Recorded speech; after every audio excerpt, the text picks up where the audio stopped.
What's good? What's good? I just wanted to note that this book, Carl Jung's The Undiscovered Self, was written 60 plus years ago. However, the subject matter, in particular, this section I'm about to read, is so relevant to what's going on right now and how we need to try to steer the conversation. So let me begin. Section 6, Self Knowledge. Here, each of us must ask, have I any religious experience and immediate relation to God, and hence that certainty which will keep me as an individual from dissolving in the crowd? To this question, there is a positive answer only when the individual is willing to fulfill the demands of rigorous self examination and self knowledge. If he does this, he will not only discover some important truths about himself, but will also have gained a psychological advantage. He will have succeeded in deeming himself worthy of serious attention and sympathetic interest. He will have set his hand, as it were, to a declaration of his own human dignity and taken the first step towards the foundations of his consciousness, that is, towards the unconscious, the only available source of religious experience. This is certainly not to say that what we call the unconscious is identical with God or is set up in his place. It is simply the medium from which religious experience seems to flow. As to what the further cause of such experience may be, the answer to this lies beyond the range of human knowledge. Knowledge of God is a transcendental problem.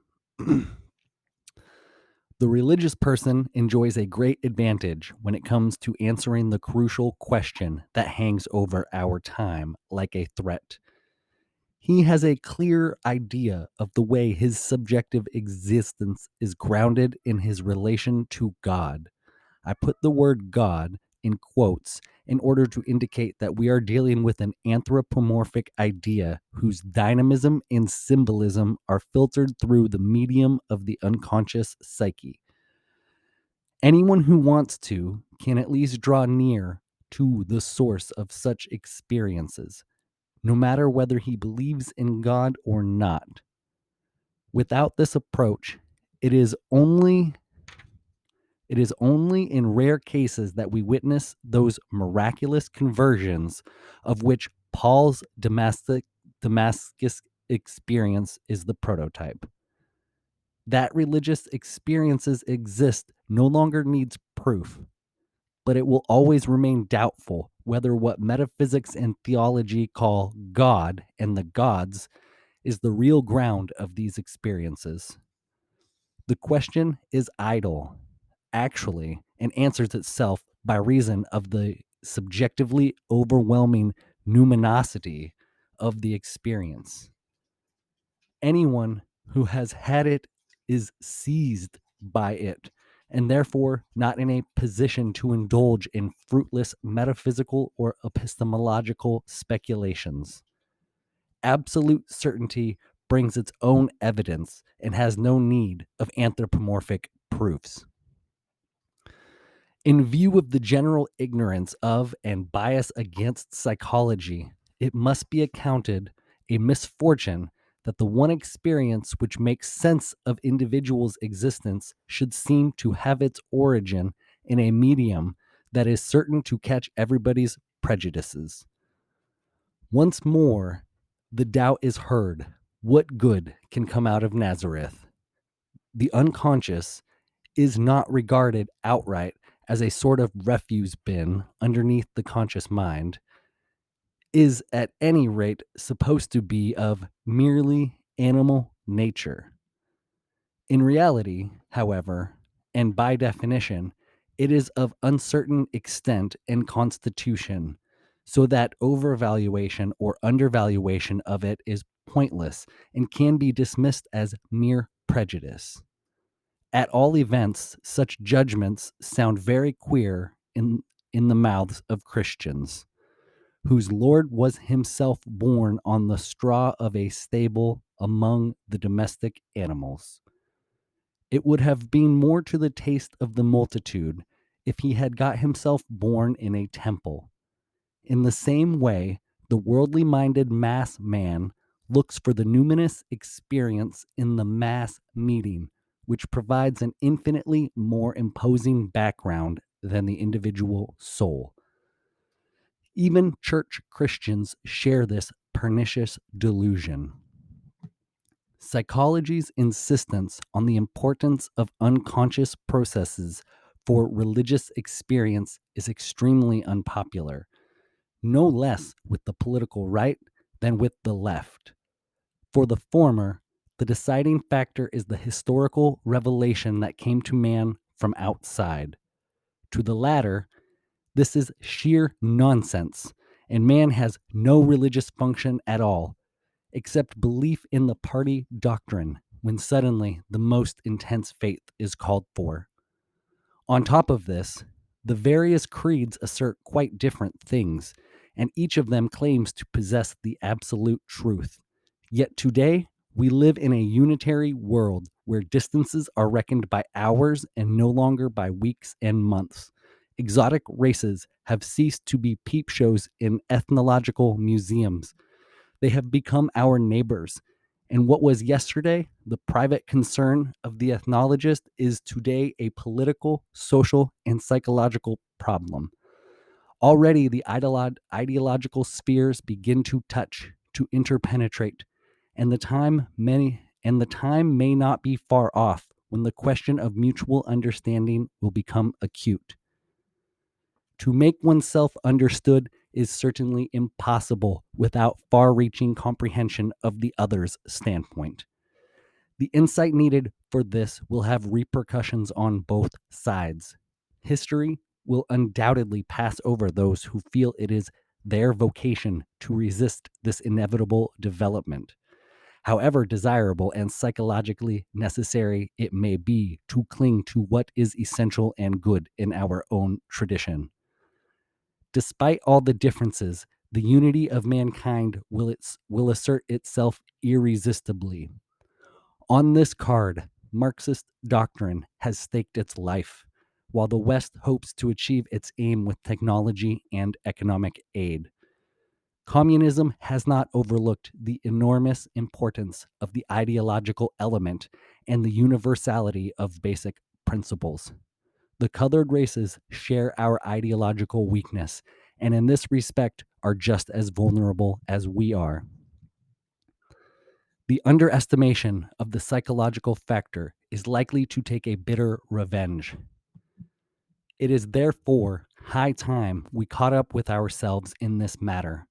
For the present, this must remain a pious wish, because self knowledge, as well as being highly unpopular, seems to be an unpleasantly idealistic goal, reeks of morality, and is preoccupied with the psychological shadow, which is normally denied whenever possible, or at least not spoken of. The task that faces our age is indeed almost insuperably difficult. It makes the highest demands on our responsibility if we are not to be guilty of another trahison de clercs. It addresses itself to those leading and influential personalities who have the necessary intelligence to understand the situation our world is in. One might expect them to consult their consciences, but since it is a matter not only of intellectual understanding, but of moral conclusions, there is unfortunately no cause for optimism. Nature, as we know, is not so lavish with her boons that she joins to a high intelligence the gifts of the heart also. As a rule, where one is present, the other is missing, and where one capacity is present in perfection, it is generally at the cost of all the others. The discrepancy between intellect and feeling, which can get in each other's way at the best of times, is a particularly painful chapter in the history of the human psyche. There is no sense in formulating the task that our age has forced upon us as a moral demand. We can, at best, merely make the psychological world situation so clear that it can be seen even by the myopic and give utterance to words and ideas which even the hard of hearing can hear. We may hope for men of understanding and men of goodwill, and must therefore not grow weary of reiterating those thoughts and insights which are needed. Finally, even the truth can spread, and not only the popular lie. With these words, I should like to draw the reader's attention to the main difficulty he has to face, the horror which the dictator states have of late brought upon mankind is nothing less than the culmination of all those atrocities of which our ancestors made themselves guilty in the not so distant past. Quite apart from the barbarities and bloodbaths perpetrated by the Christian nations among themselves throughout European history, the European has also to answer for all the crimes he has committed against the colored races during the process of colonization. In this respect, the white man carries a very heavy shadow that could hardly be painted in blacker colors. The evil that comes to light in man and that undoubtedly dwells within him is so gigantic proportions. God damn it, I was on a roll. I got in the moment. I'm going to restart. The evil that comes to light in man and that undoubtedly dwells within him is of gigantic proportions, so that for the church to talk of original sin and to trace it back to Adam's relatively innocent slip up with Eve is almost a euphemism. The case is far graver and is grossly underestimated.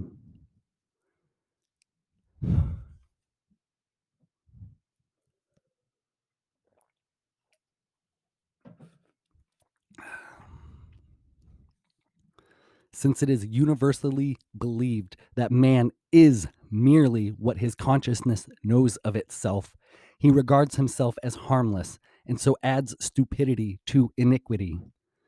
He does not deny that terrible things have happened and still go on happening, but it is always the others who do them.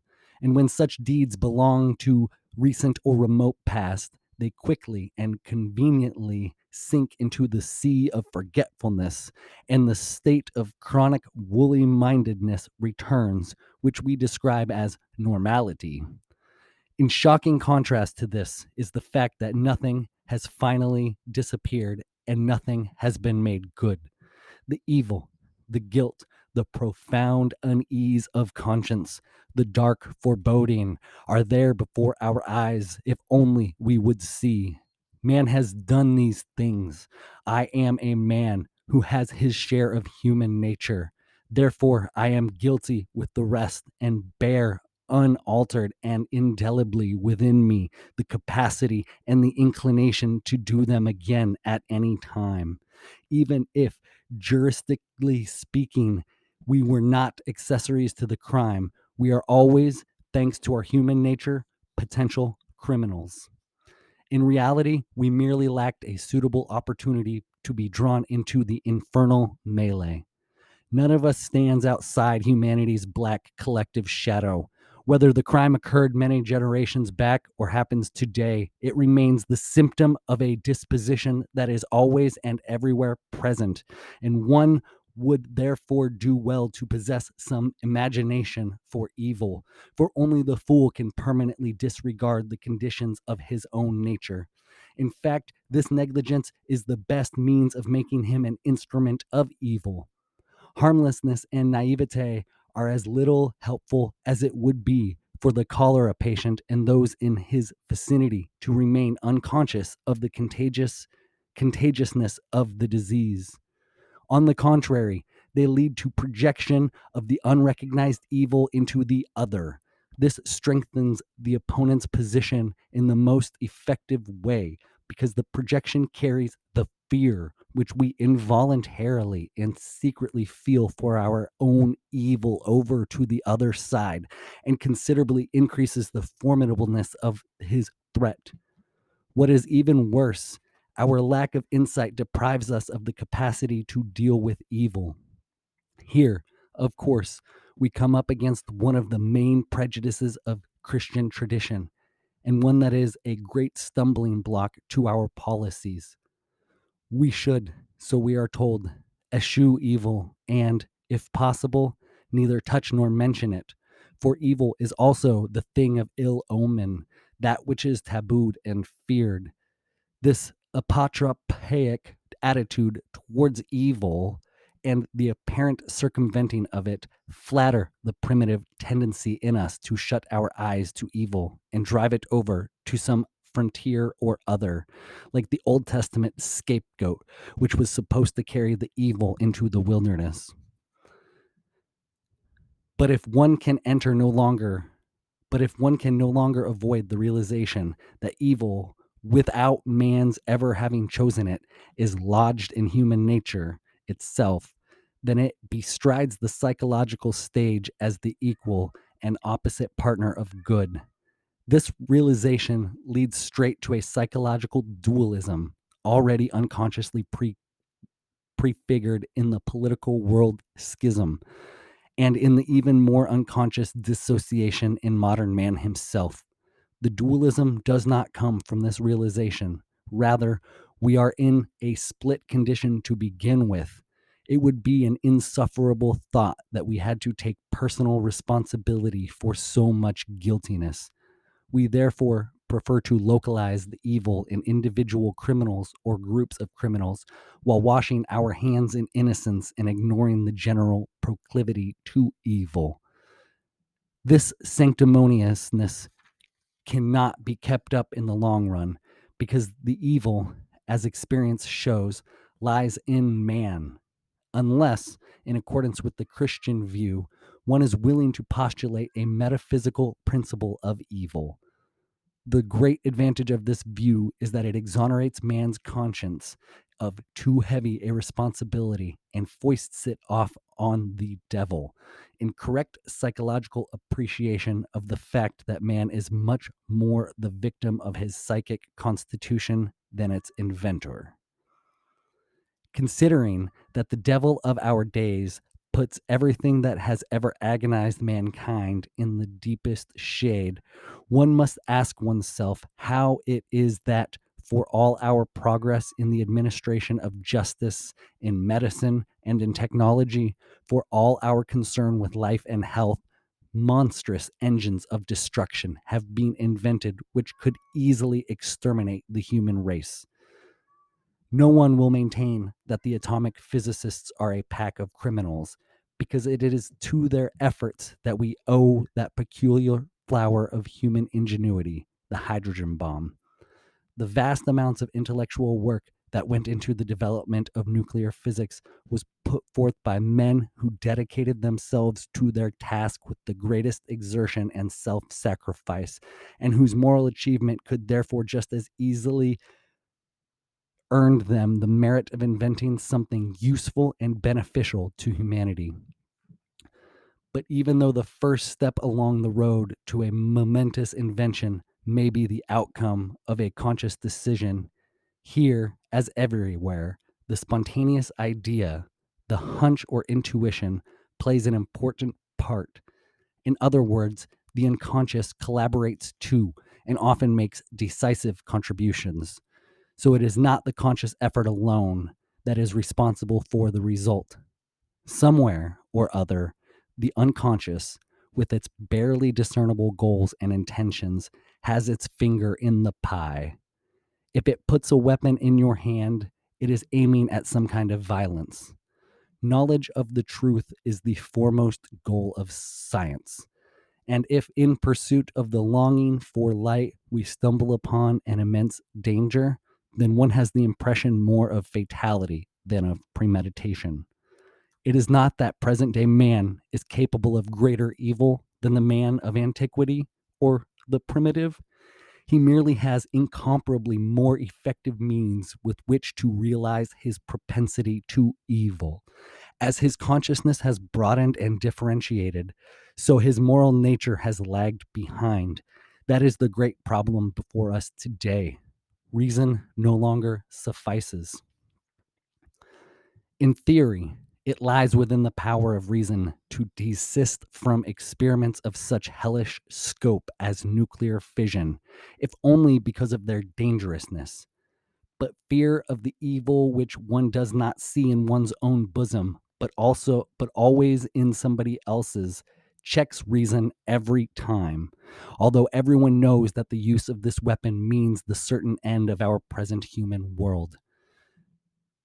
The fear of universal destruction may spare us the worst, yet the possibility of it will nevertheless hang over us like a dark cloud, so long as no bridge is found across the world-wide psychic and political split. A bridge as certain as the existence of the hydrogen bomb. If only a worldwide consciousness could arise that all division and all fission are due to the splitting of opposites in the psyche, then we should know where to begin. But even the smallest and most personal stirrings of the individual psyche, so insignificant in themselves, remain as unconscious and unrecognized as they have hitherto.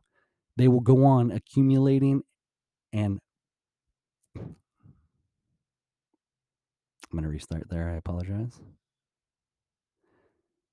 But if even the smallest and most personal stirrings of the individual psyche, so insignificant in themselves, remain as unconscious and unrecognized as they have hitherto, they will go on accumulating and produce mass groupings and mass movements which cannot be subjected to reasonable control or manipulated to a good end. All direct efforts to do so are no more than shadow boxing, the most infatuated by illusion being the gladiators themselves. The crux of the matter is man's own dualism, to which he knows no answer. This abyss has suddenly yawned open before him with the latest events in world history. After mankind had lived for many centuries in the comfortable belief that a unitary God had created man in his own image as a little unity. Even today, people are largely unconscious of the fact that every individual is a cell in the structure of various international organisms and is therefore causally implicated in their conflicts. He knows that as an individual being, he is more or less meaningless and feels himself the victim of uncontrollable forces. But on the other hand, he harbors within himself a dangerous shadow and adversary who is involved as an invisible helper in the dark machinations of the political monster. It is in the nature of the political bodies always to see the evil in the opposite group, just as the individual has ineradicable tendency to get rid of everything he does not know and does not want to know about himself by foisting it off on somebody else. Nothing has a more divisive and alienating effect on society than this moral complacency and lack of responsibility, and nothing promotes understanding and rapprochement more than the mutual withdrawal of projections. This necessary corrective demands self criticism, for one cannot just tell the other person to withdraw them. He does not recognize them for what they are any more than one does oneself. We can recognize our own prejudices and illusions only when, from a broader psychological knowledge of ourselves and others, we are prepared to doubt the absolute rightness of our own assumptions and compare them carefully and conscientiously with the objective facts. Funnily enough, self criticism is an idea much in vogue in Marxist countries, but there it is, subordinated to ideological considerations and must serve the state and not truth and justice in men's dealings with one another. The mass state has no intention of promoting mutual understanding and the relationship of man to man. It strives, rather, for atomization, for the psychic isolation of the individual. The more unrelated individuals are, the more consolidated the state becomes, and vice versa. There can be no doubt that in the democracies too, the distance between man is much greater than is conducive to public welfare, let alone beneficial to our psychic needs. True, all sorts of attempts are being made to level out glaring social contrasts by appealing to people's idealism, enthusiasm, and ethical conscience. But characteristically, one forgets to apply the necessary self criticism to answer the question: who is making the idealistic demand? Is it, perchance, someone who jumps over his own shadow in order to hurl himself avidly on some idealistic program that offers him a welcome alibi? How much respectability and apparent morality is there cloaking in deceptive colors of very different inner world of darkness? One would first like to be assured that the man who talks of ideals is himself ideal, so that his words and deeds are more than they seem. To be ideal is impossible and remains therefore an unfulfilled postulate. Since we usually have keen noses in this respect, most of the idealisms that are preached and paraded before us sound rather hollow and become acceptable only when their opposite is openly admitted. Without this counterweight, the ideal exceeds our human capacity, becomes incredible because of its humorlessness, and degenerates into a bluff, albeit a well meant one. Bluff is an illegitimate way of overpowering and suppressing others and leads to no good. Recognition of the shadow, on the other hand, leads to the modesty we need in order to acknowledge imperfection. And it is just this conscious recognition and consideration that are needed whenever a human relationship is to be established. A human relationship is not based on differentiation and perfection, for these only emphasize the differences or call for the exact opposite. It is based, rather, on imperfection, on what is weak, helpless, and in need of support, the very ground and motive for dependence. The perfect have no need of others, but weakness has, for it seeks support and does not confront its partner with anything that might force him into an inferior position and even humiliate him. This humiliation may happen only too easily when high idealism plays too prominent a role. Reflections of this kind should not be taken as superfluous sentimentalities. The question of human relationship and of the inner cohesion of our society is an urgent one in view of the atomization of the pent up mass man, whose personal relationships are undermined by general mistrust. Wherever justice is uncertain and police spying and terror are at work, human beings fall into isolation, which, of course, is the aim and purpose of the dictator state, since it is based on the greatest possible accumulation of depotentiated social units.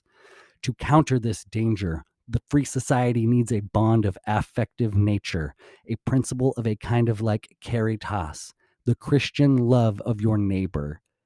But it is just this love for one's fellow man that suffers most of all from the lack of understanding wrought by projection. It would therefore be very much in the interest of the free society to give some thought to the question of human relationship from the psychological point of view, for in this resides its real cohesion and consequently its strength. Where love stops, power begins, and violence and terror. These reflections are not intended as an appeal to idealism, but only to promote a consciousness of the psychological situation. I do not know which is weaker, the idealism or the insight of the public. I only know that it needs time to bring about psychic changes that have any prospect of enduring. Insight that dawns slowly seems to me to have more lasting effects than a fitful idealism, which is unlikely to hold out for long. Whew. Thank you very much.